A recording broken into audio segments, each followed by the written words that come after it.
So let's just very quickly go through the scriptures. Sean McDowell and I are writing a book together called Engage One Another, Moving Past the Cancel Culture.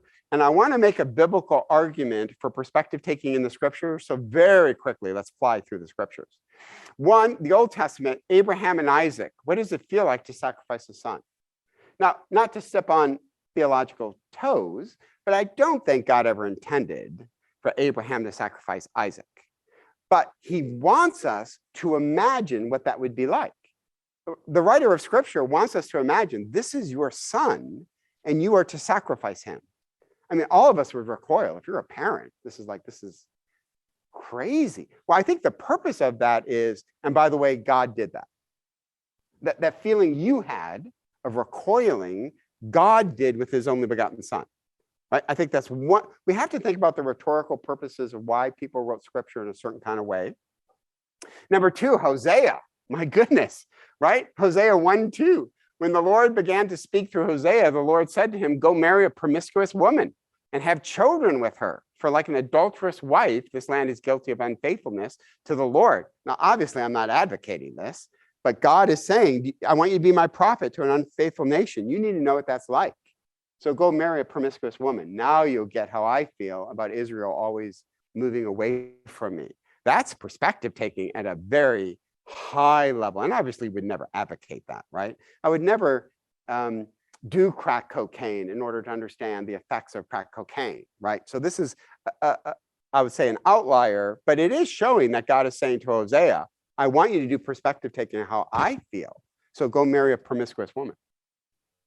One of my favorite books of the entire Bible, the book of Ecclesiastes, right? This is life under the sun. Life under the sun, above the sun. Life under the sun, there is no God. Welcome to the world of Camus. Welcome to the world of Sartre, right? This is existentialism. But I want to rub your noses in it. I want you to read what it's like if you don't have God. Everything, sex, money, power, education, wealth, it doesn't do it. It is Camus' myth of Sisyphus, right? But then life above the sun actually gives us hope in the book of Ecclesiastes. Book of Proverbs, also one of my favorite books to use as a communication theorist. Look what Proverbs says. There's a way that seems right to a man. So what is that? Why does critical race theory seem right to people? Why does Buddhism seem right to people? I have two good friends who are adult converts to Buddhism. What drew them to Buddhism and what emotionally gives proof that Buddhism is real to them, right? And then I love Proverbs 20, verse 5. The purposes of man's heart are deep waters. In other words, I believe things, I don't even know why I believe them. I don't even know why I have these strong emotional reactions to certain things, but a good conversationalist draws these waters to the surface. And then we're even invited to do perspective taking with God. Right? The Lord saw how great the wickedness of the human race had become on earth, and that every inclination of the thoughts of the human heart was only evil all the time. The Lord regretted that he had made human beings on the earth, and his heart was deeply troubled. Right? Moses wants you to get that. I want you to know what it's like to watch a world in rebellion. You're the rebellious ones, but what's it like God to watch you in your rebellion? Then we get to the New Testament. I think this is the prototype of perspective taking in the New Testament, right? The writer of Hebrews, most likely Paul, says, listen, I don't want you just to pray for those in prison. I want you to imagine what it's like to be in prison. So Paul says, remember those in prison as if you were there yourself. Remember also those being mistreated as if you felt their pain in your own bodies. We call this embodied perspective taking. Listen, we can talk about poverty all day long. But if you go to Skid Row and you smell it, you see it, the taste is on your tongue as you walk the streets of Skid Row, that's embodied perspective taking, right? I can read a story about Skid Row, I can watch a movie about Skid Row, but to actually be there and feel it. We did relief work in the Mathare Valley in Africa. I'd never seen poverty like that, ever.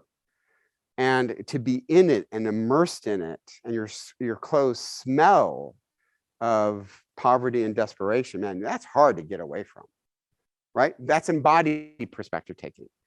The Prodigal Son. Well, as you read it, I think we're encouraged to think, what does it feel like to be the lost son?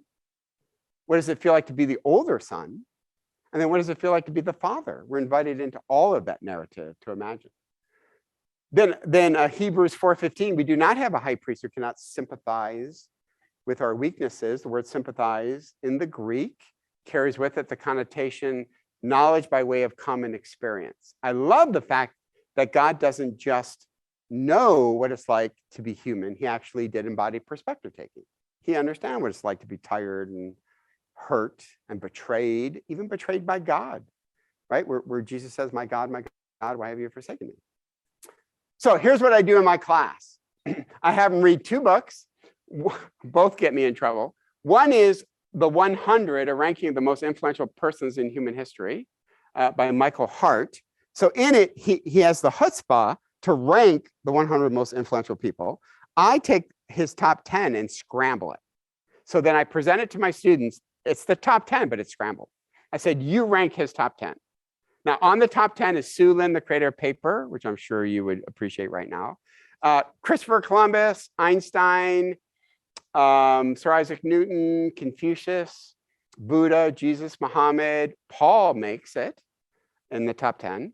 So then we do like David Letterman, drum roll, boom, boom, boom, boom, boom. Now there's 3 left. The 3 left are Sir Isaac Newton, Muhammad, and Jesus. Now it's interesting to look at my students. They're like, I'm telling you what, Jesus better not get bronze, right? And he better not get beaten by Muhammad, right? I'm like, okay, drum roll. Number 3, Jesus. Number 2, Sir Isaac Newton. Number 1, Muhammad. Now they're all just, and then finally a student raises her hand and says, oh, you know, what's his criteria again? Great question. Great question. Here's his criteria. If I had to speak in really broad terms, the 2 most powerful narratives are science and religion. So I'm telling you right now, my top 2 will not be 2 scientists and won't be 2 people representing religion. I'm going to split that. Okay. Now let's talk specifics. Why does Jesus come in 3rd? Because he limited himself by his own admission. He didn't care about politics. He didn't care about militaristic ventures. He was purely religious. And by the way, St. Paul came in at 7. So he kind of siphoned votes away like American Idol, a little bit from Jesus. Now, Sir Isaac Newton, representing science, I already told you I'm not having 2 of anything. And then Muhammad comes in because he was a militaristic figure, his politics and religion. Now my students are like, well, that kind of made sense. I'm like, yeah. So if you had lunch with Michael Hart, by the way, let me say this. I say this to my students all the time. You sit down with Michael Hart. He knows you're in the MA Apologetics program at biola. Right? What does he expect you to say about his book? Yeah, come on. 3rd? Get out of here, right? He expects that. What is the one thing you would have had to have done or the conversation goes nowhere? It goes nowhere if you haven't done this one thing first. Yes. Read the book. Now, Michael Hart, I didn't read your book, but I read a Christian critique of it. Or I heard about your book, right? It'd be like, dude, read the book, right? So if I sit down with them and I say, Michael, what a great book. I couldn't put it down. It was utterly fascinating. Your top 10 is amazing. By the way, I like your premise. I do think religion is a major force and science. And tip my cap to you. Putting Jesus 3rd? I'm sure it like, oh, yeah, that's okay. I'm a Christian, but I find that interesting. By the way, based on your criteria, I wouldn't change anything. I think it's great. I think what you said makes a ton of sense. Now, there is one thing I believe about Jesus that may reshuffle the cards, but I like what you're doing. I think this is good. And then he goes, okay, what if he bites?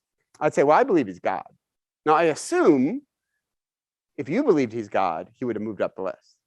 But that's okay. We have it, right? That's how we got to start this thing. And in the argument culture, we don't do that. How dare you put Jesus 3rd? Right? And now we're defensive and it just goes nowhere. Quran. Oh my goodness. Hey, give me credit. I did this before tenure. I had my students read the Quran before tenure and still get calls from parents. Still. I did not send my daughter to Biola University to read the Quran. I said, okay, can I ask why you sent her here? I want her to be a Christ follower. So do we. And we think the Great Commission is a big part of that. 1 out of 5 people self-identify as Muslim. So we think it's really good for them to read it. Boy, that works and doesn't work. Another person, how will you sleep at night if a person reads the Quran and walks away from the faith? I said, listen, I have kids who have gone to biola. But let me just be honest, if it took one book and they walked away from the faith, it was going to happen. So I think better to happen here so that we can process.